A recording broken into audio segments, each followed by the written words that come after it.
Are you tired of missing those silly shots because you're trying to hit the ball hard and you wonder to yourself, I just don't know when to do it? Well, in this video, I'm going to show you exactly how to do that. How to pick out those moments and times when you should hit the ball hard. You shouldn't do it all the time, so knowing the most important time to do it is really crucial.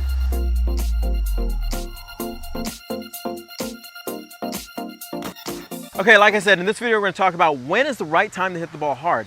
It's really important to know when this is, because if you don't, you're going to make a lot of mistakes. How many times have you went into a match and you're trying to bully someone around or hit the ball harder and just errors are flying out of your racket everywhere? Well, you don't want that. See, it's a special time that you should consider when to hit the ball hard, and we're going to talk about that. Power is best used when you have consistency and placement. It makes this trifecta: consistency, placement, and power. So make sure you watch my video on consistency, this should be right here, or on placement, because when you combine it with what you learned in the last week's video of effortless power, you're gonna have this great mix of being able to be consistent, place the ball, which gives you opportunities to hit the ball harder. You see, having the more consistency and placement creates the opportunities to hit the ball harder. And we're going to talk about that in this video today, about what should you do with those opportunities and how to spot those opportunities. The way I think about power is a tool to disrupt your opponent's timing. And that is a far better way of thinking about it than trying to hit winners. This is the reason why. When I'm trying to disrupt my opponent's timing, I'm trying to make them give me a shorter ball or an easier ball or make a silly mistake. With this mindset, I'm not constantly trying to seek winners by going and hitting the ball hard. And I don't get into that winner trap, meaning that if I don't hit a winner, I got to hit another really good ball. And if you've ever heard me say this, you want to play by trying to hit a bunch of good shots together, and hopefully you win the point, compared to having to hit a bunch of great shots. When you have to hit a bunch of great shots, you're going to hit a bunch of out shots, because the closer to the line you have to hit the ball to win the point, you're going to take more and more risk, and that's what you don't want to do. So now that you understand with consistency, placement, then there comes power, you got to think about sprinkling power in instead of pouring it on. So many players go out and they're trying to hit the winners. They're trying to pour on the winners, thinking that's going to win the matches, and it's just not going to win matches against better players. Better players know how to deal with power, but even better players have trouble when their timing gets disrupted. That can maybe lead to you getting a shorter ball or an opportunity to hit a better ball. Now, one other warning I have when you try to use power is don't use power when it's an easy shot. I see this all the time. The player works so hard to get the shot they want. They get this easy ball on top of the net, and we feel like, oh, I need to hit the ball harder. And guess what? You make a silly mistake when you could have probably just dinked the ball in and still won the point. This is not, again, the use or time for using power when you have the easiest shot right on top of the net, or something just simple where you just need to place it. You have to have a little self-discipline to make sure you use it at the right times. Now let's start talking about the right times. There's 3 characteristics that I think about that are really important when you want to use power. And the more you stack and layer these characteristics together, the more you're going to have an advantage when you're using the power. Again, we're sprinkling, not pouring it on. So the first one is making sure that the ball is above the net. The reason why this is so important is because you have more access to the court when the ball is above the net. If the ball is below the net, you have to make the ball go up and then come down, meaning you have to create more topspin, and topspin is going to slow the ball down. Yes, topspin can be added to control some of the power, but too much topspin to make it come dip, it's going to slow it down. So we want to take advantage of the ball being above the net, meaning that we hit through the ball with spin and still have this access to the court. The next is when the ball is shorter in the court. When the ball is shorter in court and it's above the net, we have even more access to the court. And the final one is when you're in position. And this one is probably, I think, one of the most important things to make sure you understand, because the ball can still be high and short, and you can still not be in position. So you have to be in position. And what position means to me is being balanced and being able to rotate. Meaning you can get up to the ball and you're set up because you are balanced, you're ready to go, you're not falling over. And then you're set up with your feet to rotate, which means you can accelerate. You can use your body to accelerate, which we talked about in the previous video on effortless power. Make sure you check that out if you haven't watched that, because that's crucial to combining it with what we're talking about today. 2 other areas where I think it's really important to think about when you're using power is targeting. You want to create a big target. So this means we're not aiming 2 or 3 feet inside the baseline or the single sideline. Because we're accelerating our rackets more and the timing has to be even better, you want to make sure that you have big targets. When you're trying to hit with power, it's going to magnify both the good and the bad. This is why we get so caught up. If we hit a great shot with power, guess what? It looks amazing. But if we hit a bad shot with power, guess what? It looks horrible. It's the fence. So power magnifies both good and bad. And this is why we want to pick a big target with tons of margin. Just in case we mistime it a little bit, we still have a lot of room to work with. The second thing to think about targeting is making sure you're aiming for your opponent's weakness. Now, they may not have a shot that's clearly a weakness, but a weaker shot compared to their forehand. Their backhand might be a little bit weaker, or it just doesn't come as hard.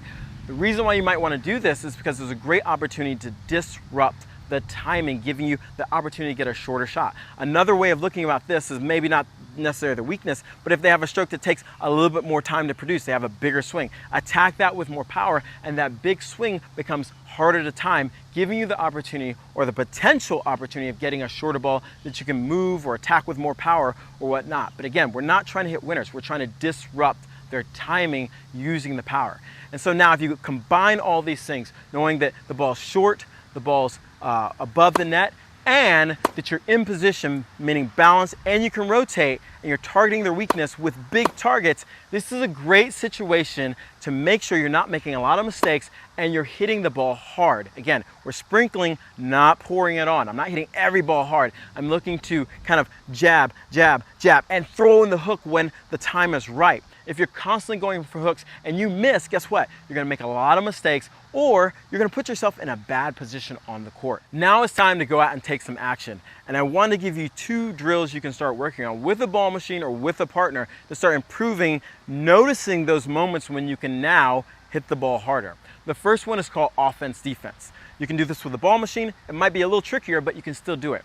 The whole idea is making sure you set the ball machine up to give you a ball somewhere in the middle of the court and it's high above the net. And what you want to do is stand behind the baseline, and if it gives you that ball, say offense. Now you can just practice this with a ball machine over and over, but say offense. Now the whole idea of saying offense is to trigger the mind that you are seeing this ball as it being above the net, shorter in the court, and you can get up there in great position. Now also have the ball machine feed you balls that are deeper, and I want you to say defense. Defense. So you are distinguishing the balls you can play offense versus defense. This is crucial because the quicker you can see it and get your feet to react, the more times you're gonna have opportunities to play offense. Now how you would do this, maybe if you have the ball machine that can set up random depths, is have one be offensive and one be defensive, and you're doing both of those. So you're having to call offense and move up and hit it and attack, and then defense, and then move back and play a consistent ball that keeps you in the rally. Now, the way you can do this with a partner is go out and hit and call offense, defense. When they hit you a ball that falls into these characteristics of being short inside the court and you're in position that you can attack, you say offense. Now, the key is saying offense before the ball lands. You should be able to say it as it's coming over the net, if not earlier. The earlier, the better. The more you can see it, because then you get to move inside the court and work on setting up and attacking and doing this over and over again. And so this is a great drill to go from offense to defense. Too many times players are going out there and they're never thinking about defense. They just think, oh, I want to hit the ball hard, so I'll just hit this random ball hard. And they're not thinking about, is this the right time to hit the ball hard? And this drill will help you identify the right times to hit the ball hard by saying offense. The second drill I have is working on big target hitting, meaning setting a big target zone area where when you go out and practice, this is what you're aiming for. And have a ball machine set up where it gives you those offensive balls that you've been working on calling. Another way of doing it is having a pro feed you balls, or working with a friend or partner and rallying cross court, and whenever they give you this ball, you hit it into that big target zone. So you just hit cross court.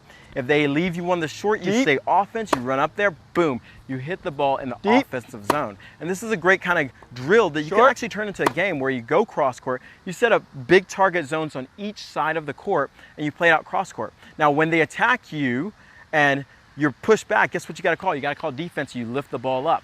But then when you get the opportunity, because the ball is shorter in the court, you attack them, you call offense. And there's this great kind of change of gears. And this is super important when you're playing matches, to learn how to change gears from going on from offense to defense, and then from defense to offense, and knowing when to do it because you've trained yourself to do it over and over again. If you like this video about power, I have something even greater than power, and you're wondering, what is that? Well, it's why the pros think in time and amateurs think in power. Yes, power is important and we've talked about it a lot, but there's something that's more powerful than actually hitting the ball harder. And I'm going to share that with you next week, so make sure you stay tuned. In summary, the first thing you want to think about is that power works best when you have consistency and placement. The reason this works so well together is because by having consistency, your opponent knows you're going to stay out there, you're going to last, you can make enough balls. By having placement, it means that they just can't hit the ball in the center of the court. They have to do something with it. And because of those two, when they make a mistake, you're going to punish them with the power because they left it short. Number 2, sprinkle, don't pour it. You have to understand the mindset is that you're disrupting your opponent's timing, not trying to constantly hit winners. Will you hit winners? Yes, you will, but not because you're going for an outright winner. It puts you in the winner's trap, meaning that when you don't hit that winner and the ball comes back and you're going to try to do more, and you don't want that, that's going to lead to a lot of errors. Number 3, which are the 3 characteristics, meaning that the ball's above the net, the ball's shorter in the court, and you're in position.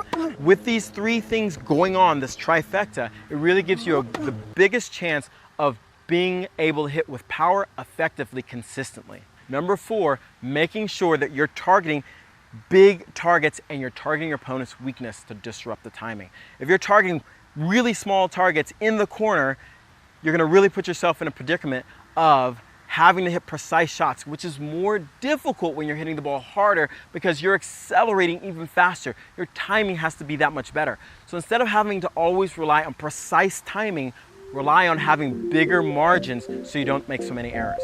If you like this video, make sure you hit the like button and leave us a comment. Also, if you want more great videos on adult development, make sure you check us out at totaltennisdomination.org. Take care.